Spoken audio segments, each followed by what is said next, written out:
Why has this relationship been feeling so off lately? If you've been wondering that for a little while now, it's probably not because you're being dramatic or flaky or cold. It might just be because you have outgrown the relationship, whether it's a friendship, a partner, a situationship, or even a family dynamic. I'm going to share with you here 7 signs that you've outgrown someone and how to start moving forward without guilt or self-betrayal. Know that outgrowing someone or a relationship or a situationship or whatever that is, it's not a failure. It's a sign that your inner world is changing and your relationship needs and preferences and dynamics are starting to catch up with that. There are a few main reasons why this outgrowth happens. Things like your values are evolving. So what mattered to you when you were 22 might not matter to you when you're 42 or 52 or 62. Your values have shifted. Maybe now you value things more like health or honesty or self-growth or stability or openness, and the relationship dynamics no longer seem like a fit with that. Another reason why this can happen is because your nervous system has updated. Your nervous system's needs have changed as you heal. Dynamics that you once allowed yourself to be okay with or that you tolerated now feel too big. They feel too uncomfortable. They feel too unsettling. Your body has stopped tolerating what your mind has been excusing. Another reason is that your attachment patterns change. With your inner work, you are probably going to stop needing people in your life just for the sake of having people in your life.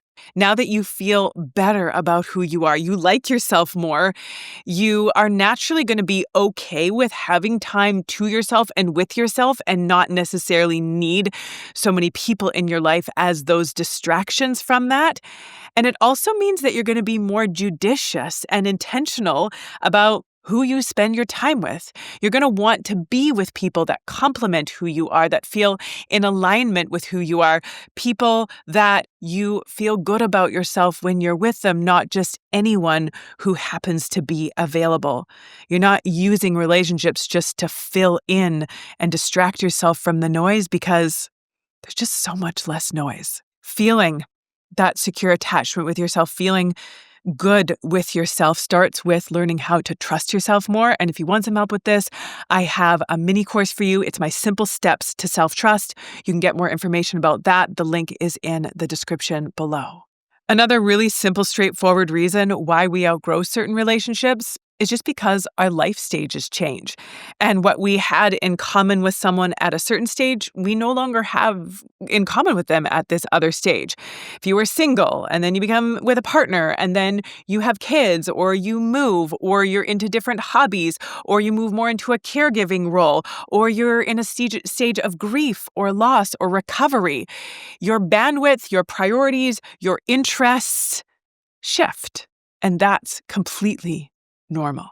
Think of relationship dynamics like gears, where at one time the gears kind of worked together and they moved somewhat smoothly, or at least they were moving. And then one of the gears just starts to shift or change and it kind of throws the dynamic off.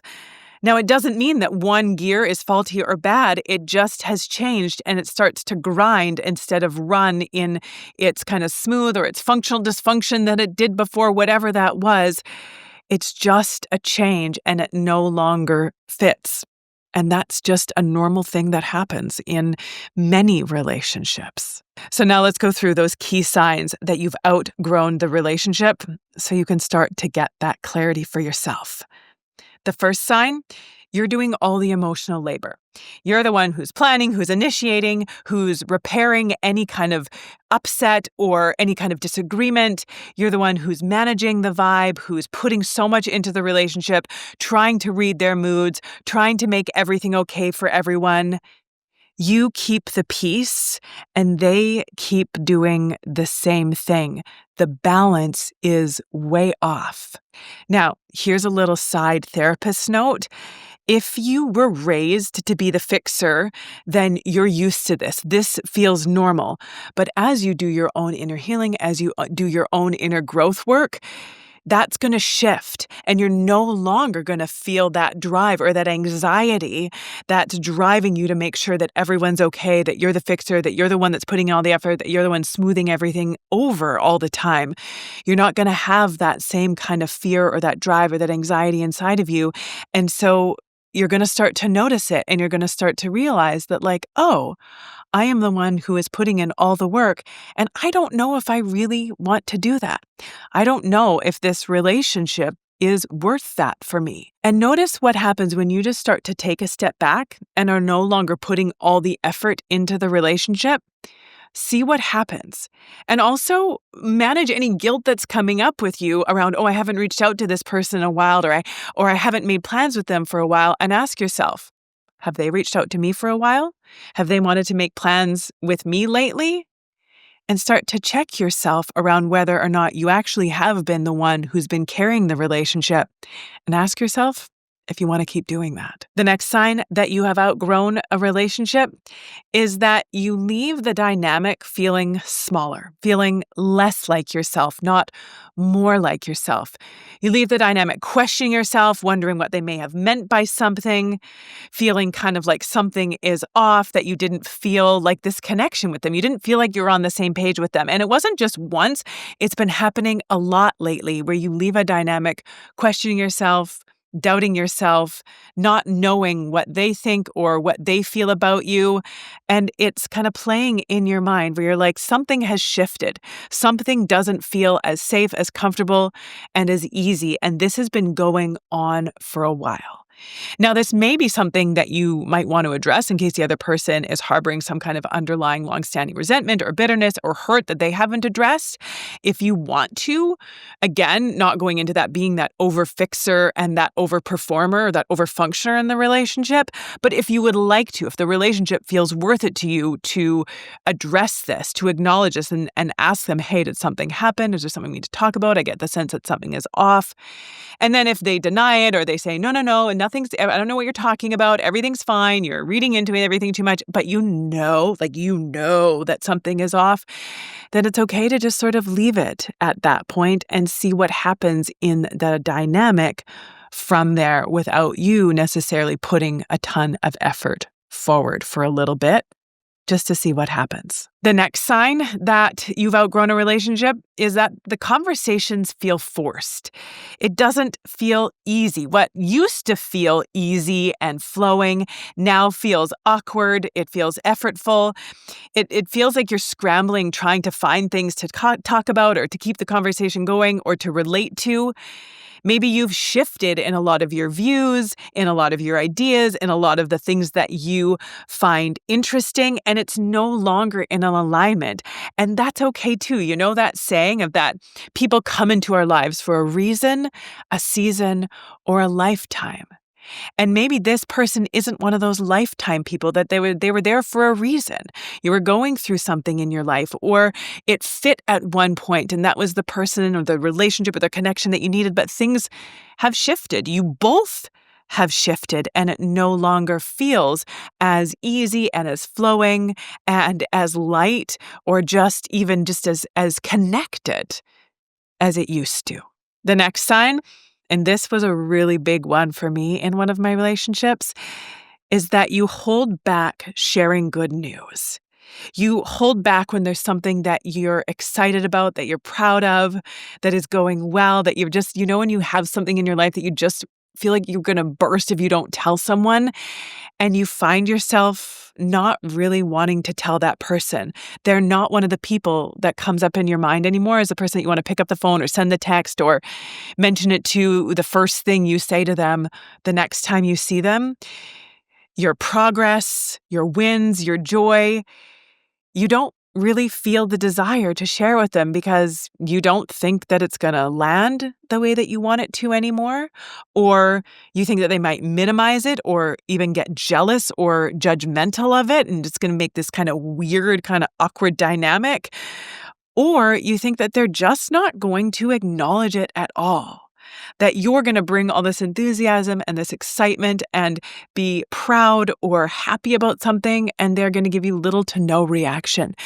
It's just going to kind of fall flat, which is just not what you are looking for as a response to this thing that matters to you. The next sign, you're just living on different pages and things no longer line up. The things that you like to do, the things that you find interesting, the stuff that you want to talk about. Maybe you're in a season of being really into health or being an advocate for a social justice issue, or you're involved in some kind of community organization, or you're expanding your creativity, or you're really interested in politics or dance or basket weaving. And this is sort of this main thing in your life that you're really interested in, and you can't share it with that person. They're not interested in it. They're not in alignment with it. They don't do that. They don't want that. And that's okay too. That sometimes we find people in our lives who are in alignment with the season that we're in, and those are the people that we naturally gravitate more towards, and that the people that are not at all interested in that, or maybe even judge that, we pull back from them a little bit. It doesn't mean that we have to abruptly or dramatically end the relationship, but it's normal for some relationships to go more to the background when what we are interested in, what we're passionate about, what matters to us is really big in the foreground, and they don't share or understand or are interested in relating to any of that. It's just that we are in different stages with different interests, with different values, and that is okay. And sign number 6 that you may have outgrown a relationship is that the connection doesn't stretch you anymore. If you're someone like me, one of the main values that you have in a relationship is being able to be mentally stimulated and intellectually expanded. I need to have relationships where we can talk about deep and meaningful things, where we can learn with and from each other and even disagree on certain things, but we do that in a respectful, responsible way. But if you're finding that you don't really feel like you're growing with or from the person, that you don't feel engaged, that you don't feel challenged, you don't feel inspired, where the conversations just loop or they're flat or they're surface and they don't really go beyond that, and you leave the dynamic feeling kind of blah or whatever, if you're finding that that depth is no longer there, it's really hard to have a deep relationship with someone like that. And so it's normal and natural that you're going to be less drawn to that connection, to that person, because that dynamic, that need of yours is no longer being met.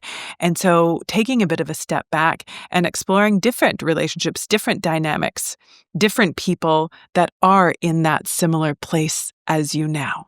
And our next sign that you have outgrown a relationship, and this is probably one of the most obvious ones that gets overlooked the most, is when your head makes excuses to stay in the relationship, but your body is saying no. You dread the call. Your stomach drops when you see their name pop up in your text messages.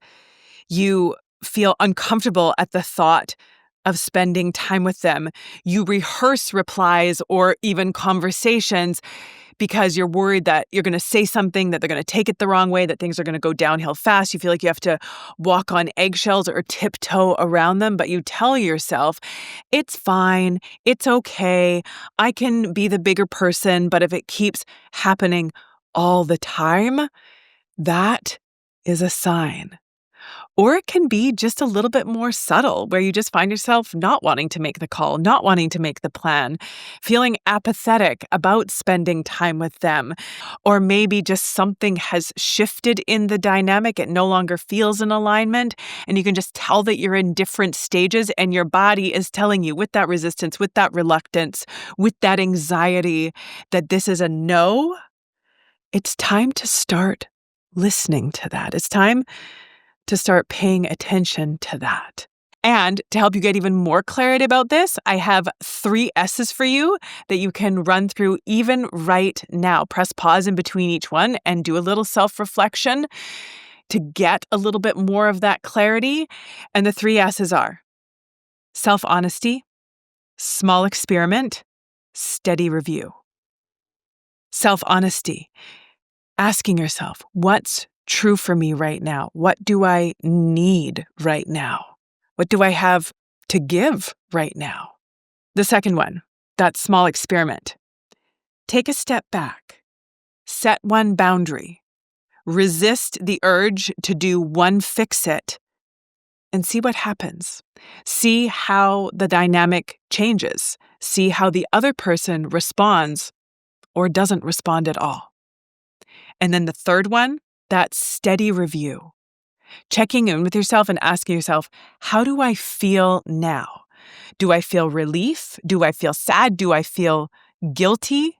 Do I feel at peace? Do I even really notice? Taking a minute with those steps and checking in with yourself regularly with this relationship, if you have been questioning whether or not, it's time to take a step back. It's okay to let relationships find a different dynamic. Even if you've known them for a long time, even if it's family, even if it's someone at some point who you felt totally in alignment with, relationships can change. Some of those relationships become more of just a card or a text on holidays, on birthdays. Some of them do stay close. Some of them you might decide, I do want to make this work. I do want to keep putting in that effort. I do want to have some hard conversations, and I want to work this through. Some of them, the dynamic can shift and maybe not be as close, where it's just more of a here and there for a time-to-time relationship, a catch-up every few weeks, every few months, whatever that is. And some of them just gently end. And that's okay too. If you're in that tender in-between in any relationship right now where you know that something needs to shift, but you don't fully trust yourself or your instincts yet, but you also want to make some changes, but want to do it with more clarity and with more self-respect, then I have a deep dive mini course for you. It's called The Simple Steps to Self-Trust. I mentioned that before. It's a short science-backed mini course that's going to give you that ability to trust yourself more so that clarity comes more easily and that second guessing goes down significantly. Get that self-trust, learning how to trust yourself and your instincts and your knowing more. That is a skill that can be developed. And I'll show you how in the Simple Steps to Self-Trust. The link is in the description below. Outgrowing or shifting out of a relationship dynamic doesn't make you bad or wrong or uncaring or unloving. It makes you human. And it means you're becoming the kind of person who tells the truth to yourself first. If you got something out of this, if you could take a second and like the video, share it out to someone who might be in one of those in-between stages in a relationship and needs to have some of that clarity, and subscribe for more tools on emotional maturity, emotional intelligence, boundaries, and really liking yourself and your life more every day. Until next time, take good care.